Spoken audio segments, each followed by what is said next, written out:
ہم کریں گے ہر مظلوم کی حمایت۔ بسم اللہ الرحمن الرحیم۔ السلام علیکم، میں ہوں حرین فاطمہ اور آپ دیکھ رہے ہیں حمایتی نیوز HD چینل۔ نظر ڈالتے ہیں آج کی اہم خبروں پر۔ سرکل کا موقع میں روز بروز ڈکیتی چوری کی بڑھتی وارداتوں سے عوام پریشان ہے، جبکہ پولیس اپنے فرائض سے غافل ہو چکی ہے۔ گاؤں ہرپوکی کا رہائشی صداقت ایوب مغل صادقے سے گاؤں ہرپوکی جا رہا تھا۔ ہرپوکی والی سیم نالہ کے پاس 3 ڈاکو صداقت مغل سے 1,10,000 روپے نقدی، 50,000 کا موبائل اور مٹھائی کی ٹوکری چھین کے فرار ہو گئے۔ ڈاکو کی عمریں تقریباً 28 سے 30 سال ہیں۔ ڈاکو کو CCTV فوٹیج میں دیکھا جا سکتا ہے۔ اگلے ہی دن اسی گاؤں کے رہائشی شہباز مغل جو کہ صادقے سے واپس ہرپوکی آ رہا تھا، اسے بھی اسی جگہ ڈاکو نے رکنے کا اشارہ کیا، جس پہ اسی نے گاڑی بھگا دی۔ تیز رفتاری اور دھند کی وجہ سے گاڑی کھیتوں میں الٹ گئی، جس سے گاڑی مکمل تباہ ہو گئی۔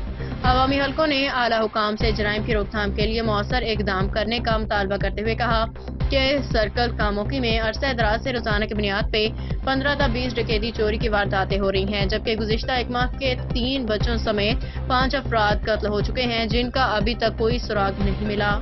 اب تک کے لیے اتنا ہی۔ مزید خبروں اور اپڈیٹ سے باخبر رہنے کے لیے دیکھتے رہیں حمایتی نیوز HD چینل۔